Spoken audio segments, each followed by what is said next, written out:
গ্রামে এসব কি হচ্ছে? এই গরমে যে অতিষ্ঠ হয়ে গেলাম। আর বলবেন না রামপ্রধান বাবু, একেতে প্রচন্ড গরম, তার উপর আবার লোডশেডিং। গরম আসতে না আসতেই লোডশেডিং শুরু হয়ে গেল। আমি লোডশেডিং এর কথা বলছি না কিশোর। তা তাহলে শুনলাম বিলপুর গ্রামের উত্তর পাশের জঙ্গলে মাথা কাটা লাশ পাওয়া গিয়েছে। ঘটনা কি সত্যি নাকি? হ্যাঁ গ্রাম প্রধান বাবু, গত পরশু দিনই একজনের মাথা কাটা লাশ পাওয়া গিয়েছে। কিন্তু তার থেকেও বড় আশ্চর্যের বিষয় হলো, আবার গতকাল রাতেও আরেকজনের মাথা কাটা লাশ পাওয়া গিয়েছে। শুনেছি ছেলেটা তারই ছোট ভাই। আজ যে আবার কার লাশ পাওয়া যায় ভগবানই জানেন।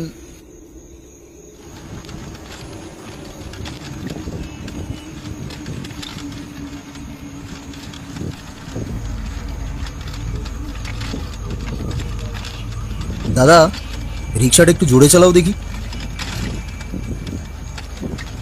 চৈত্র মাসের প্রচণ্ড গরম পড়েছে।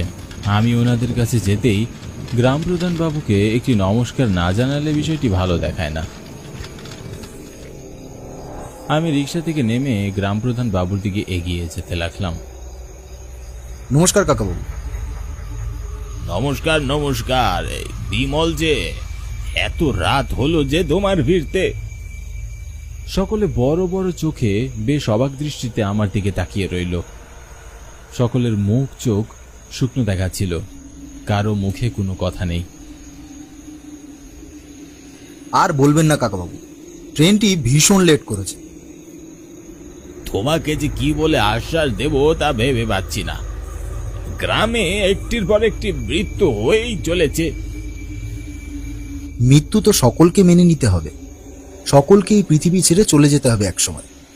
কিন্তু এভাবে যে আমাদের পরিবার থেকে একের পর এক মৃত্যু হচ্ছে, এটি রহস্যজনক ব্যাপার।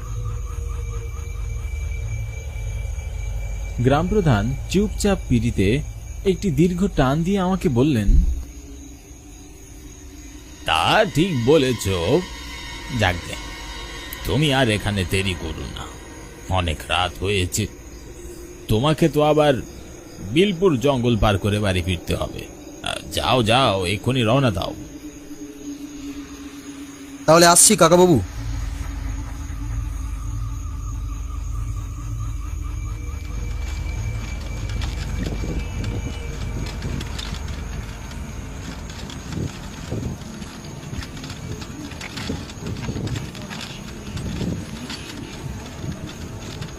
চারিদিকে ঘুটঘুটে অন্ধকার, কোথাও কেউ নেই। আশেপাশ থেকে ভেসে আসছে ঝিঝি পোকার ডাক এবং শিয়ালের ভয়ঙ্কর কণ্ঠস্বর।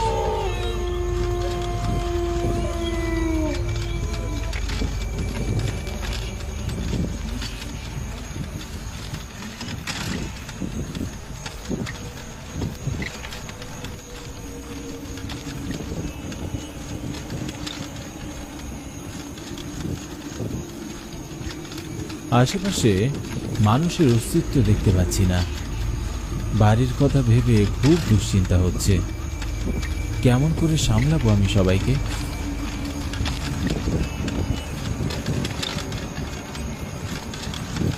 দেখতে দেখতে একসময় পৌঁছে গেলাম বিলপুর জঙ্গলের কাছে।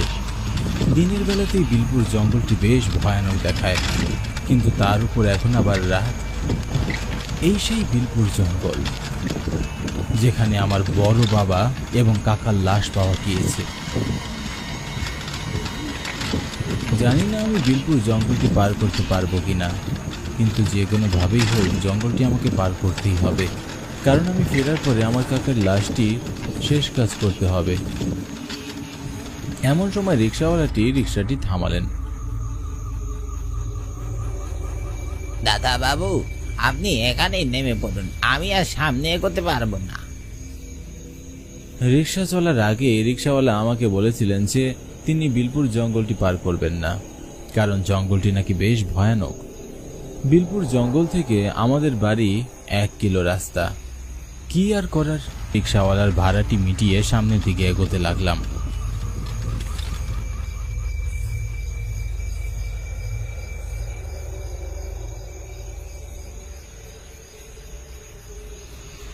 শিয়ালগুলো খুব ভয়ঙ্কর সুরে ডাকছে। ঝিঝি পোকারাও নিরলস ভাবে ডেকেই চলেছে।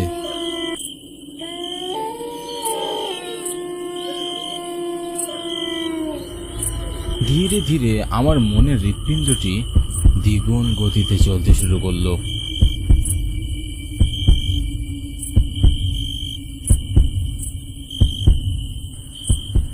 এমন সময় হঠাৎ করে আমি লক্ষ্য করলাম ওই দূরে টিমটিমে একটি আলো জ্বলছে।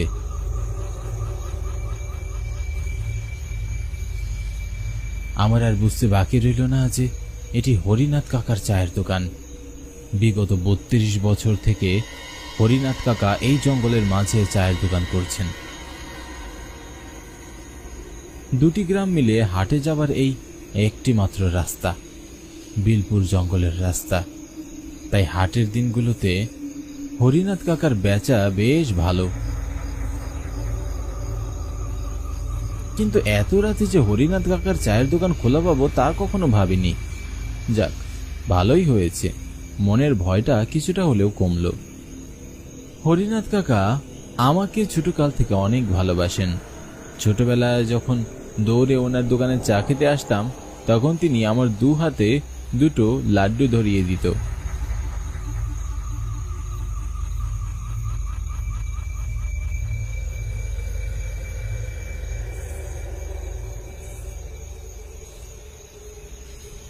নমস্কার কাকাবাবু। কি গো কাকা, কেমন আছো? বেচাকেনা কেমন চলছে? আর তোমার শরীরের অবস্থা কেমন? হরনাথ কাকার এই পৃথিবীতে আপন বলতে কেউ নেই। পরিবারহীন একা মানুষ তিনি। খিদে পেলে বাড়িতে গিয়ে রান্না করে খেতেন, কখনো বা না খেয়ে চায়ের দোকানে ঘুমিয়ে পড়তেন। বয়সের ভারে তিনি অনেকটা দুর্বল হয়ে পড়েছেন। কিছুক্ষণ চুপ থেকে হরিনাথ কাকা আমাকে বললেন, নমস্কার নমস্কার, একদমই ভালো নেই বেচা কেনা, খারাপ শরীর, চলছে ভাঙ্গা গাড়ির মতো। তো তুমি এত রাতে করতে গেলে? কাকা, আপনার কি মন খারাপ? চারিদিকে দুষ্ট লোক ছেয়ে গেছে, বেচা কেনার অবস্থা ভালো নয়, চা খেয়ে কেউ টাকা দিতে চায় না। কাকা, আমাকে 1 কাপ চা দাও তো। আর তোমার হাতের কড়া লিকার চা বড্ড মিস করি। কলকাতায় ওই কি সব মেশিনের চা আর ভালো লাগে না। কাকা চুপ রইলেন। আমি ভালো করে লক্ষ্য করলাম আমার দিকে বড় বড় চোখ করে তাকিয়ে রয়েছেন। ওনার চাহনিতে কেন যেন আমার বড্ড ভয় করছিল। এমন একটা ভাব যেন আমি ওনার কাছে বড় অচেনা। লাল লাল চোখ, চোখ মুখে রাগান্বিত ছাপ। খানিকক্ষণ বাদে কাকা একটা চায়ের কাপ হাতে নিয়ে আমার দিকে এগিয়ে দিয়ে বললেন, তোমাকে একটা গল্প বলি, তুমি শুনবে? হ্যাঁ কাকা, বলুন, কেন শুনবো না। গত 7 দিন আগে আমার দোকানে একজন মাতাল লোক এসেছিল।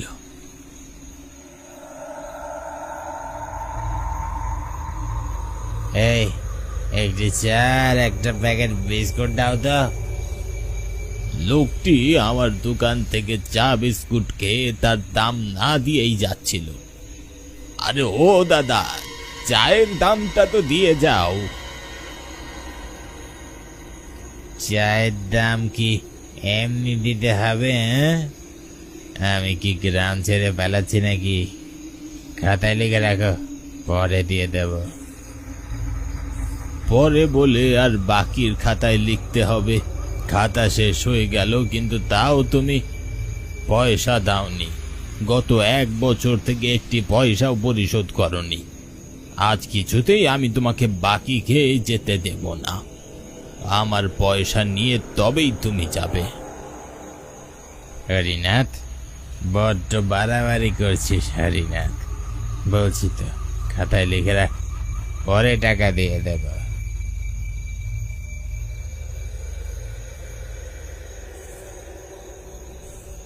না দাদা, আমার টাকা তুমি আজই দিবে। ধ্যাৎ, সর আমার সামনে থেকে। লোকটি আমাকে প্রচন্ড জোরে ধাক্কা দিল। সেই ধাক্কায় আমি ছিটকে গিয়ে একটা ইটের উপর পড়লাম। ইটের আঘাতে আমার মাথায় প্রচন্ড জখম হয়, অনেক রক্তক্ষরণ হয়। ব্যথায় যন্ত্রণায় আমি কাতরাতে লাগলাম। এক গ্লাস জল দাও। আমি দেখতে পেলাম লোকটি আমার দিকে তাকিয়ে খিলখিল করে হাসছিল। এত যন্ত্রণা যে মনে হচ্ছিল এই শরীর থেকে জীবনটি বের হয়ে যাবে আর আমি মুক্তি পাব। তারপর তারপর কি হলো কাকা?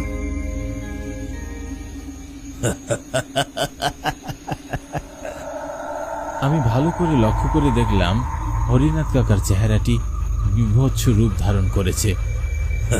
চোখ আগুনের মতো জ্বলছে, দাঁতগুলো সামনের দিকে বেরিয়ে আসছে, মুখের এক পাশ দিয়ে রক্ত গড়িয়ে পড়ছে।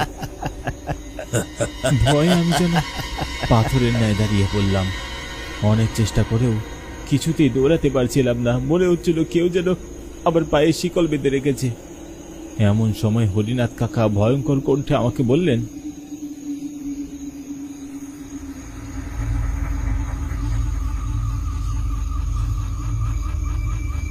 আমি ধীরে ধীরে সেখানেই মারা গেলাম। নিজেকে বাঁচাতে কেউ দেখে ফেলার আগেই লোকটি আমাকে নির্জন রাতে এই জঙ্গলের গভীরে আমার লাশটি পুঁতে রেখে সেখান থেকে পালিয়ে যায়। আমার অতৃপ্ত আত্মা প্রতিশোধের আগুনে দাউ দাউ করে জ্বলতে থাকে। আমি প্রতিজ্ঞা করি সেই লোকটির বংশকে আমি নির্বংশ করে দেব। তার পরের দিন এই বিলপুর জঙ্গলে আমি তার মাথা কেটে তাকে হত্যা করেছি এবং গতকাল তারই আপন ছোট ভাইয়ের মাথা কেটে তাকে হত্যা করেছি। এতক্ষণ আমি যাদের কথা বলছিলাম তারা আর অন্য কেউ নয়, তোমারই বড় বাবা আর ছোট কাকা। আর আজ এই বিলপুর জঙ্গলের ঘুটঘুটে অন্ধকারে আমি তোমাকে মেরে আমার প্রতিশোধের পালা শেষ করব।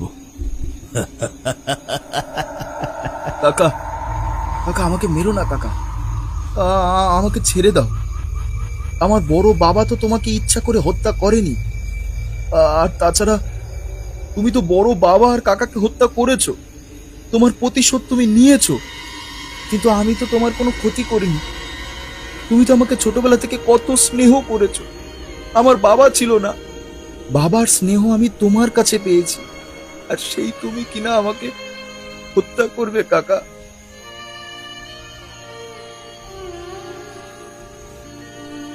আমার কথাগুলো হরিনাথ কাকার হৃদয়ে গিয়ে লাগলো। ওনার চোখ দিয়ে অশ্রু গড়িয়ে পড়তে লাগলো। ভেজা গলায় কাকা নরম করে বললেন,